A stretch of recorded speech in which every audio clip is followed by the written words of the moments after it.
Kasus hilangnya bocah ini masih benar-benar menjadi tanda tanya sampai sekarang.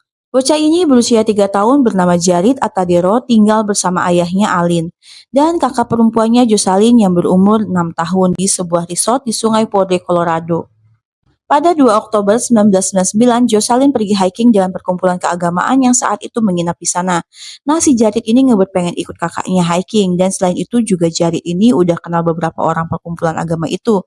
Jadi udah deket banget, dan ayahnya pun langsung ngizinin. Bersama dengan kakaknya, bertotalkan 13 orang di jam 10 pagi, mereka menuju The Big Sur Trail yang berjarak sekitar 25 km dari resort. Selama pendakian, Jarid ini selalu berjalan di depan grup gitu, walaupun jaraknya nggak lebih dari 30 meter. Lalu di pukul 11.30 pagi, setelah sekitar 2,5 km mendaki, Jarid bertemu dengan 2 orang nelayan dan Jarid nanya tuh sama mereka, apakah ada beruang di sana?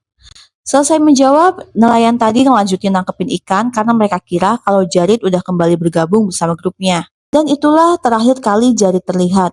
Jarid benar-benar terlepas dari perkumpulan dan sosoknya kini menghilang. Jam 12.15 siang, kelompok pendaki baru sadar nih kalau Jarid hilang dan mereka langsung mencari Jarid selama 1 jam. Dan ada beberapa orang yang langsung ke resort buat ngasih tahu ayahnya kalau Jarid ini menghilang. Alin sang ayah kaget dan segera menuju lokasi untuk melanjutkan pencarian. Beberapa anggota keagamaan termasuk Jocelyn kakaknya menyatakan mereka mendengar suara jeritan Jarid.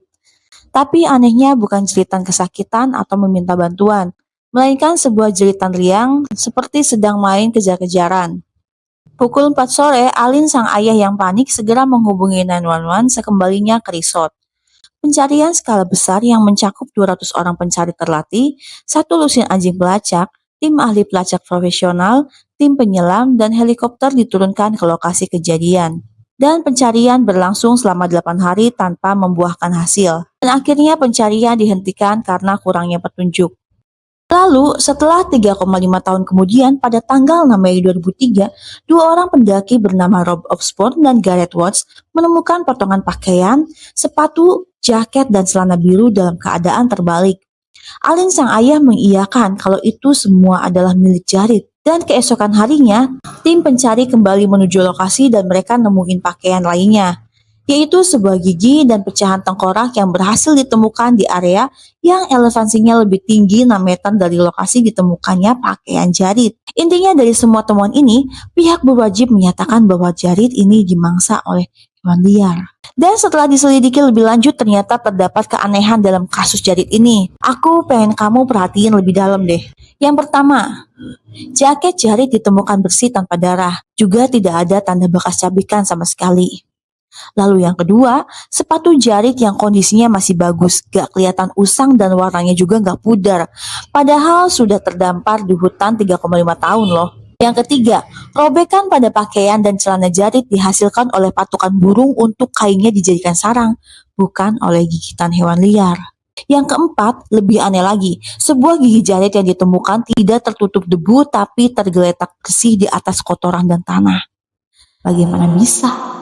Gigi yang udah lama 3,5 tahun tapi masih bersih. Lalu yang kelima, area tempat ditemukan potongan pakaian Jarid sudah diinvestigasi 3,5 tahun lalu, tapi tim pencari tidak menemukan apapun sebelumnya. Dan yang terakhir, keenam, sedangkan area tempat yang ditemukan gigi dan pecahan tengkorak Jarid tidak dijamah oleh tim pendaki pada saat investigasi 3,5 tahun silam itu. Karena posisinya yang terlalu tinggi dan sulit banget untuk dicapai. Sekalinya pakai helikopter yang seharusnya bisa meraih tempat tersebut tapi malah mengalami kecelakaan pada saat pencarian 3,5 tahun silam.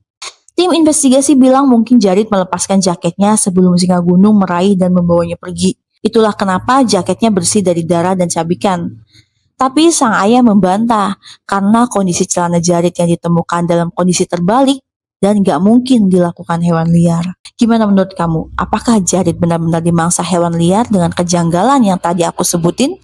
Atau kalian punya pendapat lain? Atau mungkin masih butuh clue?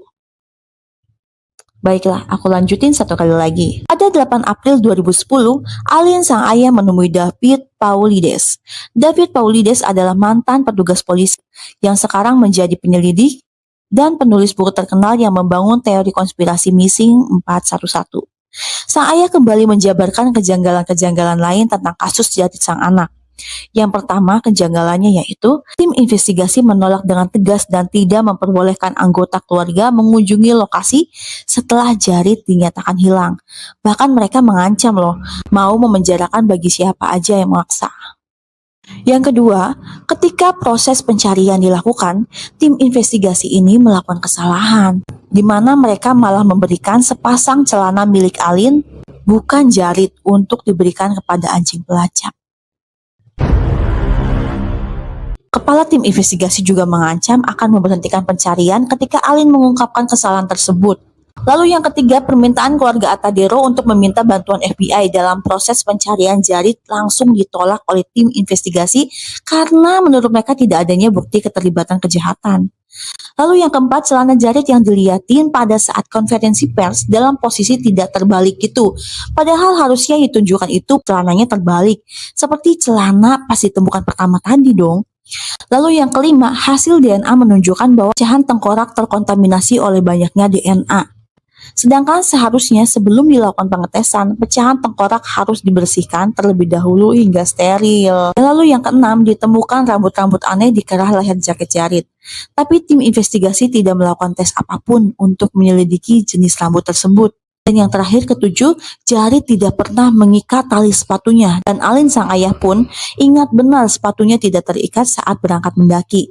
Dan keadaan sepatunya Jarit pas ditemukan itu di tali. Dan anehnya lagi, sepatunya ditemukan di sebelah pakaiannya. Harusnya kan terlepas jauh kalau emang Jarit diseret atau ditarik oleh hewan liar.